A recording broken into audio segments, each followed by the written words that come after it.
Ben ritrovati dalla redazione. Allo scalo Legnami a Trieste è andato in scena un ennesimo accoltellamento tra stranieri.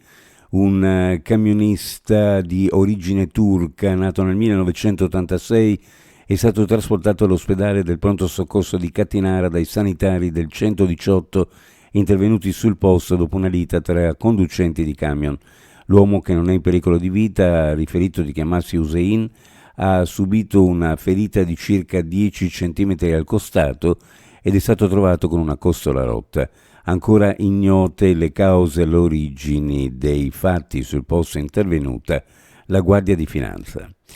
L'ombra delle tangenti sul comune di Muggia, lo dicono le carte giudiziarie sullo scandalo che coinvolge il 59enne Tullio Bellen, l'ex tecnico manutentore della SIOT ed ex assessore della Giunta Marzi, a processo per estorsione e truffa. Secondo quanto ricostruito dalle indagini dei carabinieri dirette dal PM Maddalena Kergia, Bellen avrebbe costretto il titolare della Edil Costruzione SRL, Michele Bilancia, a versargli sistematicamente una percentuale di ogni contratto ottenuto con la SIOT, oltre a pretendere favori personali e versamenti per le società sportive alle quali era collegato, la Marathon che presiedeva, la Trieste Atletica e l'evento Mujalonga sul Mar.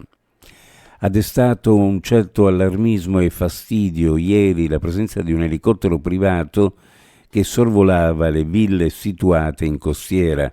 Una residente della zona ha registrato con un video l'atterraggio del velivolo sul tetto di un'abitazione di lusso a pochi metri dal mare.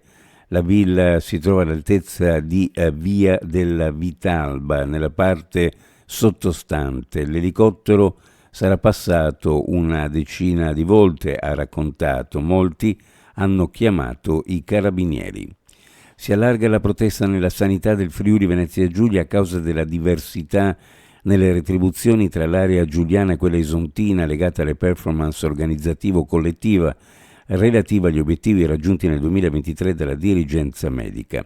Ad oggi i firmatari della lettera in cui si chiedono delucidazioni alla direzione della ASUGI, azienda sanitaria universitaria giuliano-isontina, sono complessivamente oltre 280 dirigenti, fra cui alcuni direttori di struttura complessa, un numero molto alto per una piccola regione come il Friuli Venezia Giulia.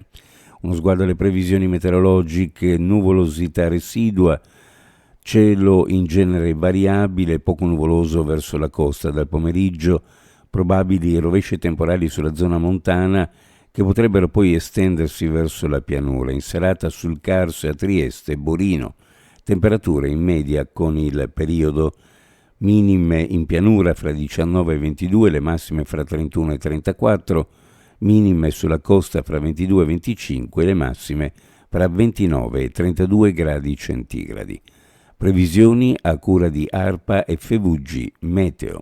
Ed è tutto per il momento con l'informazione, grazie per averci seguito. A più tardi.